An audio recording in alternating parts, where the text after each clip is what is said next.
नमस्कार मित्रों, हमारे YouTube चैनल पे आप सभी का स्वागत है।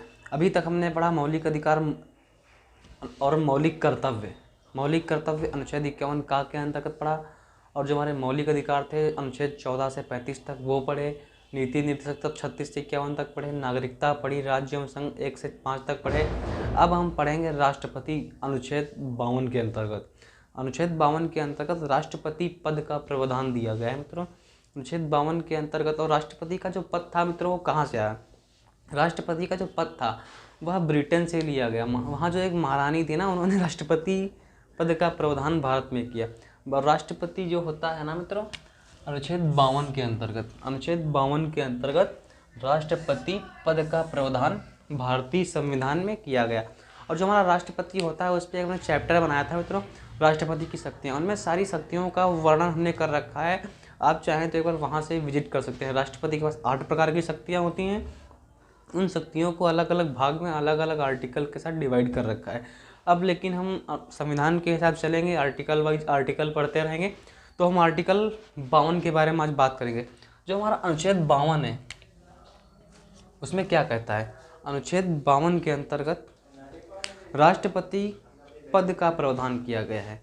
इसमें शक्तियों के बारे में उल्लेख नहीं है। अनुच्छेद 52 का सीधा सीधा कहना है, परीक्षा में पूछा जाए राष्ट्रपति की शक्तियाँ किस राष्ट्रपति का पद किस अनुच्छेद में प्रावधान किया गया, तो आप बताएंगे राष्ट्रपति का पद अनुच्छेद 52 के अंतर्गत संविधान में दिया गया है। अनुच्छेद 52 के अंतर्गत ही राष्ट्रपति का पद संविधान में आया है।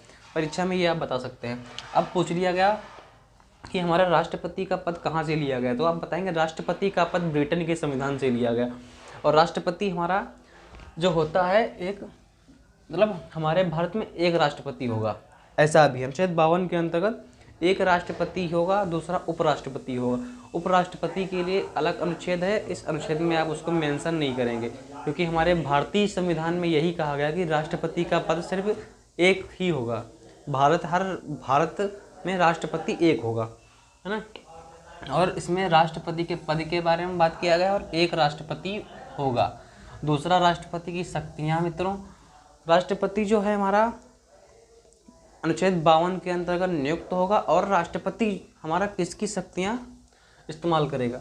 अनुच्छेद 53, 52 था वो, ये अनुच्छेद 53 है। अनुच्छेद 53 में क्या कहा है? जो हमारा राष्ट्रपति होगा वो कार्यपालिका की शक्तियों का उपयोग अपने अधीनस्थ तथा अपने अधिकारियों के माध्यम से करेगा, है ना। वह खुद कर सकता है, अपने अधीनस्थ अधिकारियों के माध्यम से अपनी शक्तियों का उपयोग करेगा। कार्यपालिका शक्ति क्या है? कार्यपालिका मतलब क्या कहते हैं? इसे कहते हैं एग्जीक्यूटिव। कार्यपालिका होता है एग्जीक्यूटिव, और एग्जीक्यूटिव कौन है? हमारे मोदी जी हैं।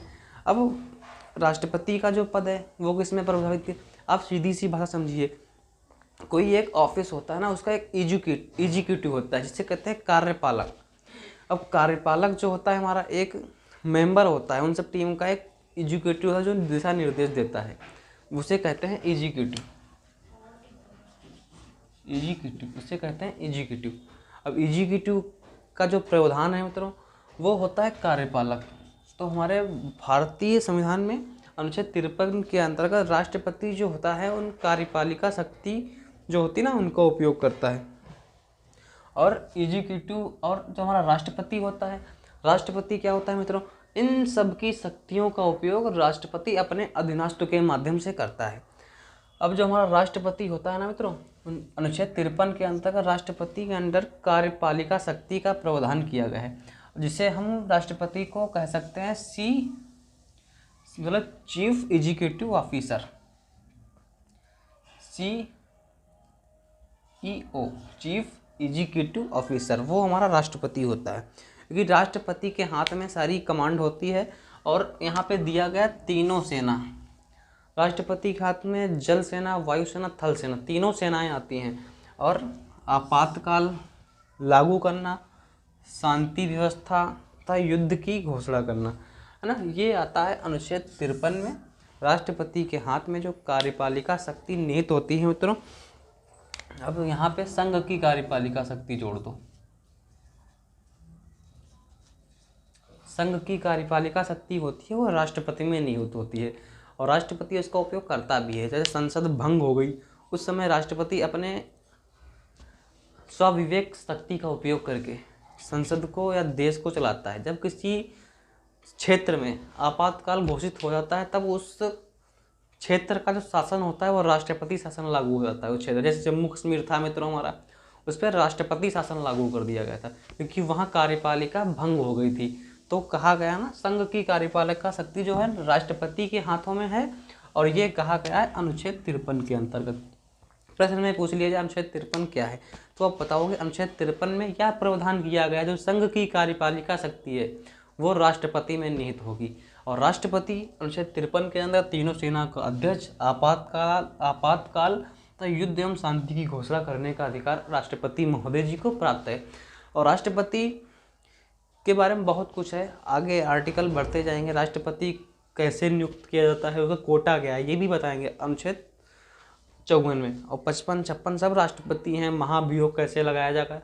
बस हमारे साथ बने रहिए, चैनल को लाइक सब्सक्राइब शेयर भी करते रहिए और लोग जुड़े। तो ये हमारा आज का चैप्टर था अनुच्छेद 52-53 राष्ट्रपति पद का प्रावधान। राष्ट्रपति हमारे भारत देश का प्रथम नागरिक होता है, जिससे हम CEO कहते हैं ना, चीफ एग्जीक्यूटिव ऑफिसर। तो आप समझ गए राष्ट्रपति पद का प्रावधान कहाँ से लिया गया, कैसे आया। और चैनल को लाइक सब्सक्राइब शेयर भी करें मित्रों, और मिलते हैं हम अगले आर्टिकल के साथ। धन्यवाद।